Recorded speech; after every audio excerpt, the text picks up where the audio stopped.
Assalamu alaikum. Hello everyone. Today we have another lesson, Mega Goal 6.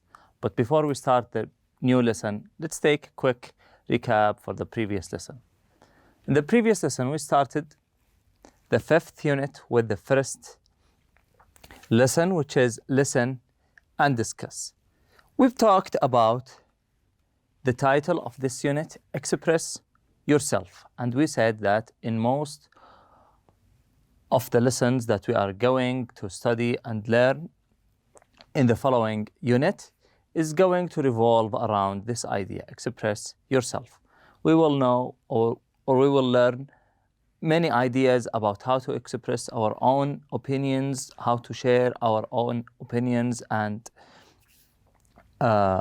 also to share our feelings and so on.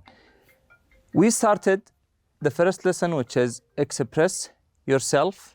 Number 1, listen and discuss. We've talked about the questions that we've read together before we start reading the facts about the English language and the languages in general. After that, we've read these fascinating language facts and we've explained some of the words like good fortune, prosperity, longevity, and auspiciousness.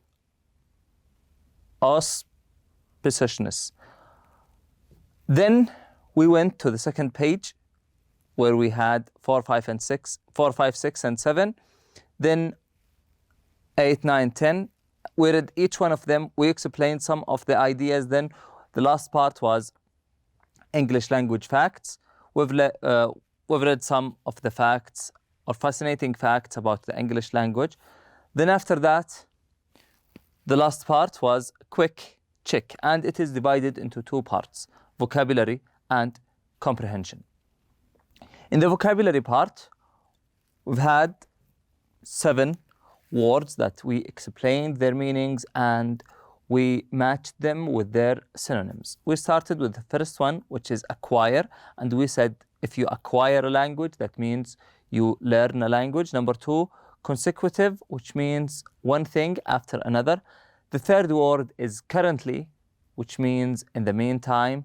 Number 4 is extinct, which means or refer to anything that is not existed anymore. For example, you say dinosaurs are extinct animals. After that, we have the word immense, which means huge. Number 6, routinely, something happens regularly. And the last word, solitary, alone, or lonely. And the answers for each one of them is as the following. After that, the second part of this exercise and the last part of the previous lesson is comprehension. We read all these statements.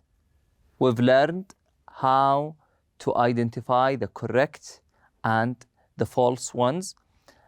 And by following what? We've learned how to identify the false and correct or the true statements by doing the scanning.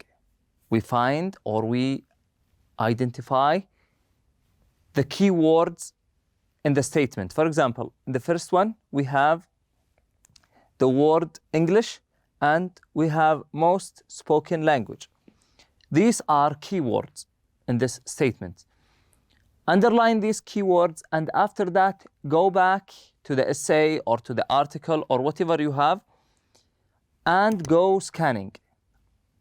After you scan, you will find the information you're looking for. Then you will know if it's true or false. If it's true, that's fine. Just put T or the word true. If it's false, write F, then rewrite the correct statement. And the answers for each statement in this part or in this exercise is as the following. Today on page 70, we have a grammar lesson. And this is the third lesson in this unit. In our lesson today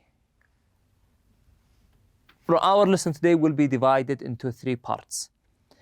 We will talk about each part. Then after that, we will have an exercise about this part. Then we will go to the second part. We'll have another exercise. Then we will finish the lesson with the third paragraph, the third part with its exercise. Number one, we have the first part of our lesson today, which is adjective clauses and relative pronouns. Now let's talk a little bit about the meanings of the words adjective clauses and relative pronouns. What is the meaning of the adjective clause? What is the adjective? Adjective is any word, or the adjective clause is a sentence that modifies the noun. For example, if we say, he is a tall person. Tall is an adjective. What is the rule of the word tall? It modifies the noun. It gives specific features for the noun. By using this adjective, we have known that he is a tall person. We have learned some of his features. So the adjective clause modifies the noun that comes before it. After that, we have relative pronouns. We have in this lesson, or we will focus on this lesson on the relative pronouns. They are the word who, which, and where. Who, which, and where. We use who to refer, or if we talk about people, and we use which if we talk about things or animals. Now let's go ahead and read the first idea. An adjective clause is a dependent clause that describes or gives information about the noun that comes before it. So this is an adjective clause. What is the rule of the adjective clause? It gives a description or information for the noun that comes before it. Okay? Where is the relative pronoun in this clause? It is the word who. Why did we use the word who? Because we are talking about a person. I know a person. So if we talk about people, we use the word who, or we can use the word that. Both are correct. After that, the language that she or he speaks at home is Spanish. We can use the word that or the word which. Relative pronouns relate clauses to nouns in adjective clauses. Use the relative pronoun who for people and which and that for things. Let's put in mind that the relative pronoun that can be also used when talking about people in general. But when we talk about a particular person, who is preferred. When we talk about a person or someone we know, we should use the word who. It is better to use the word who than using the word that. For example, she is the kind of person that is always there for her friends, or the tutor who helps me with my English is very kind. We used who because we are talking about a specific person, the tutor. Now we have the first exercise of our lesson today, which is A, match the sentence halves. So we have two halves.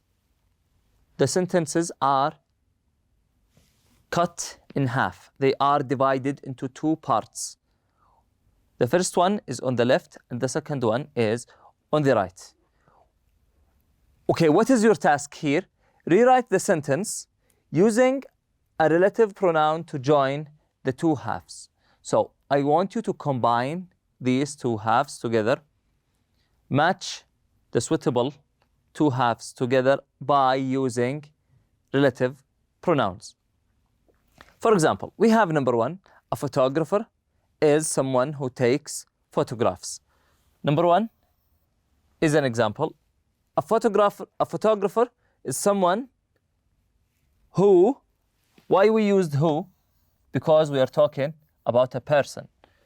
And the correct answer is H, takes photograph. So the answer is a photographer is someone who takes photographs. So firstly, you read the sentence, you decide which relative pronoun you should use, who or which. Then after that, find the second half. You can pause the video right now, do the rest of the exercise, and then after that, go back and check your answers with the answers we have here in this board. Number 2, a fashion designer is someone, okay, we have here a fashion designer. This is a job, so we're talking about a person. Okay, what does the fashion designer do? What does he or what does she do? The answer is G, creates clothing.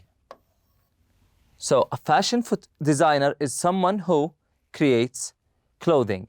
Number 3, a flag. So here we are talking about a thing. So which relative pronoun we should use? The proper answer is going to be which. Now we have to determine which one is the correct answer. So it's E. A flag is something which is a symbol of a nation. Number 4, a linguist is someone. Okay, here we are talking about a person.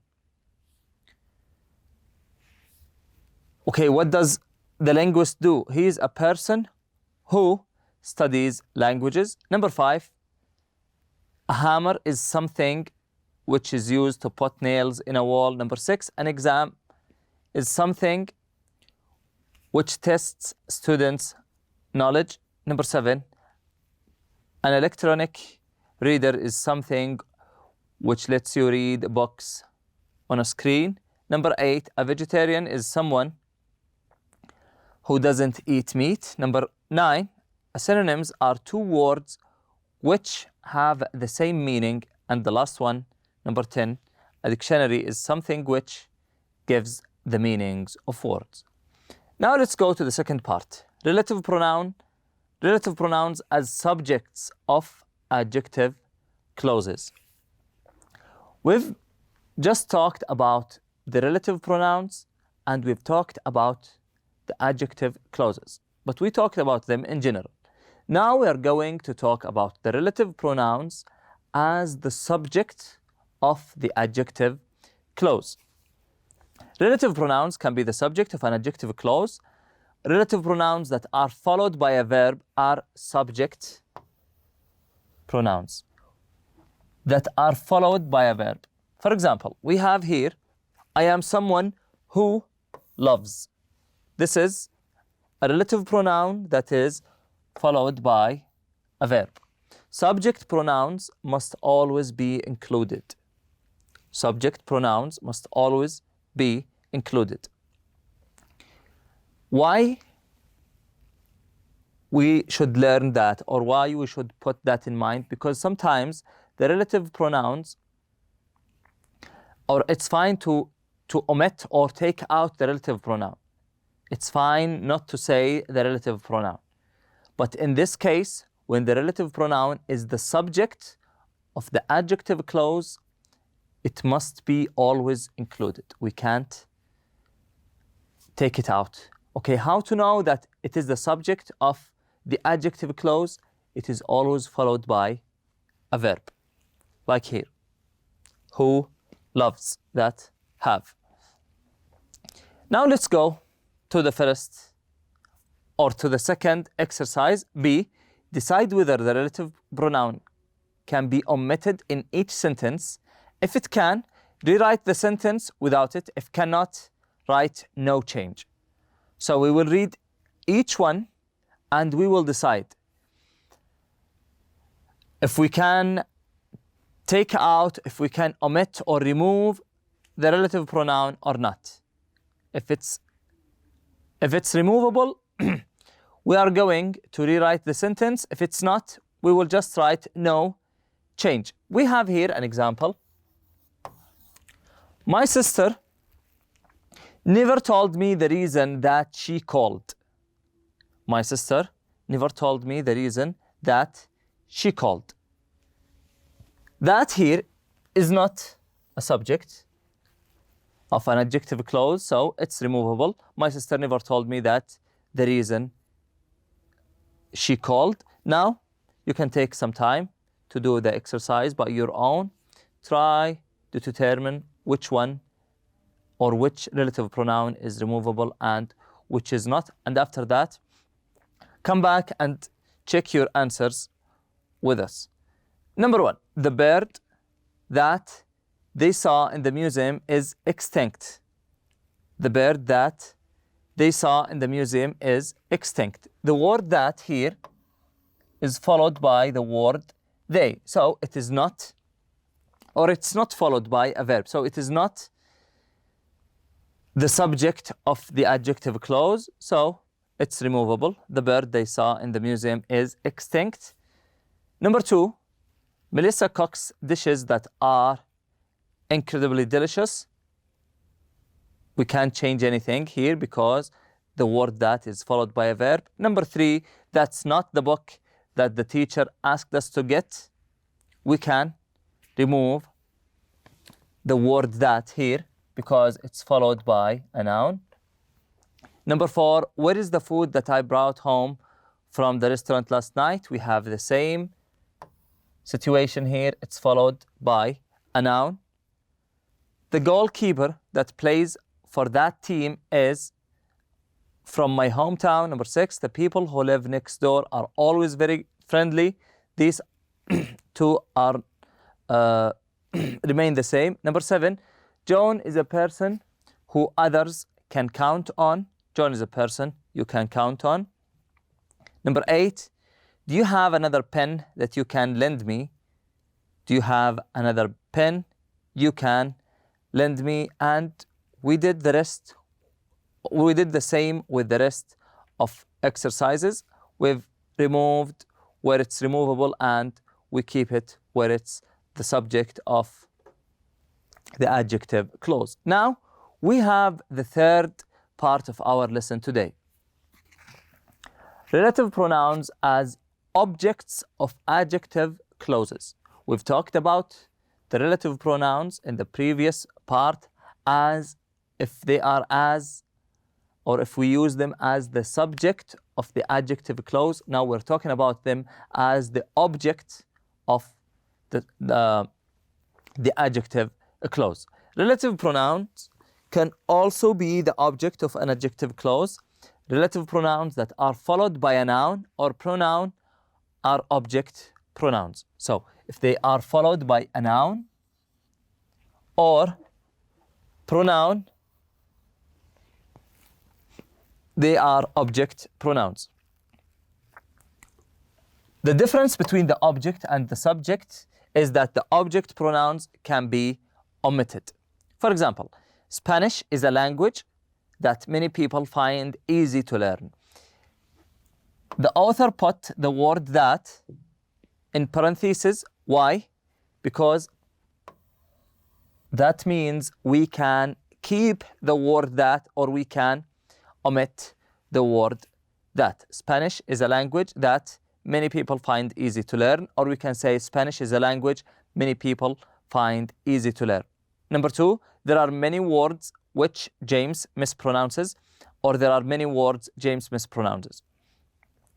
Note whom is considered more correct than who when used as the object of an adjective clause. However, whom is very formal, so we don't use it in casual discussions and conversations. In casual speech, either who is used or the relative pronoun is simply left out. So we can say the teacher whom I like, or the teacher who I like, or the teacher I like best is my language professor.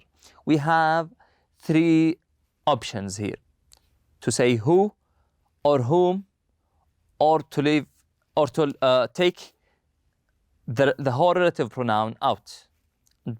It becomes like the teacher I like best is my language professor. We have an exercise here. Combine each pair of sentences. Use the second sentence as the adjective clause.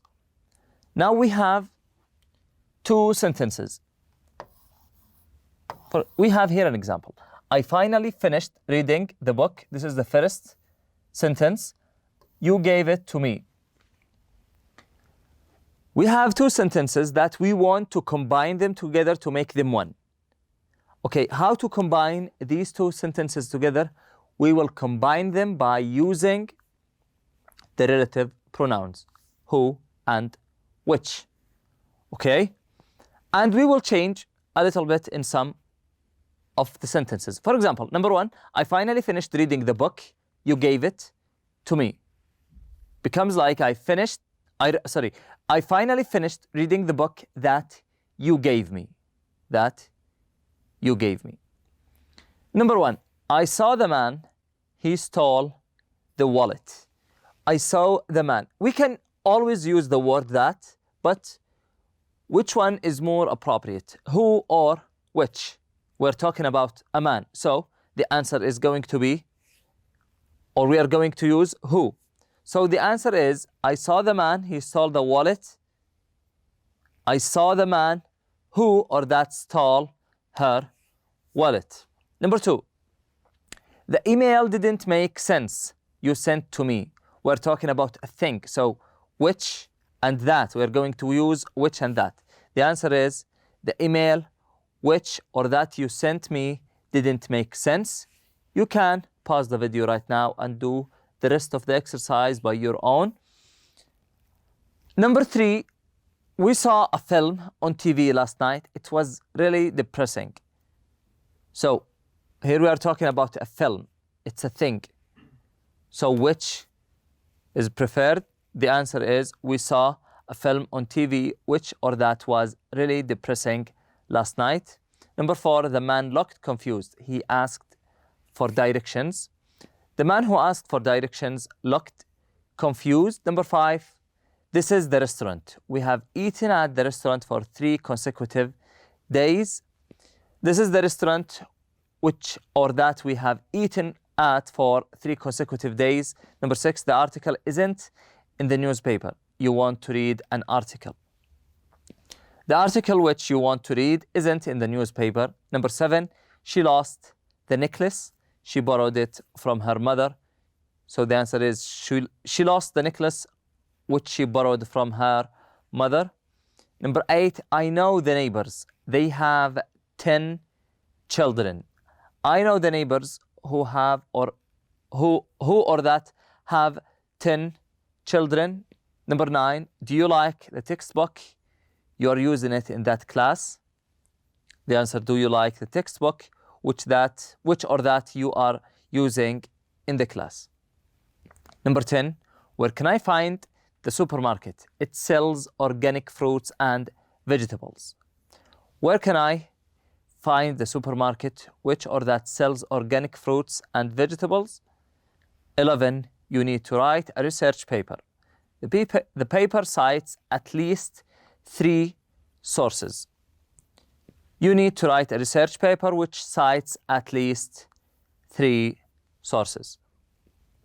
After that, we have exercise D. Exercise D is an exercise that you can do by your own, and the answers of each one or of each part in this exercise is going to vary from one person to another because they depend on your opinion of the situation. For example, number one is, I like to eat foods that are healthy. So what are we going to do? We will complete each sentence with an adjective clause. So we will use our own ideas. Number one, or the first example is, I like to eat foods that are healthy. We have 8 sentences that needs to be completed by using or with an adjective clauses. You can pause the video right now, take some time to do the exercise by your own, and after that, go back to check the suggested answers. Okay, number one, English is a language which is spoken in many countries. Number two, I routinely eat foods that are easy to make. Number three, I like people who don't talk too much. Number four, students usually like teachers who are friendly. I sometimes worry that I won't get the job that I want.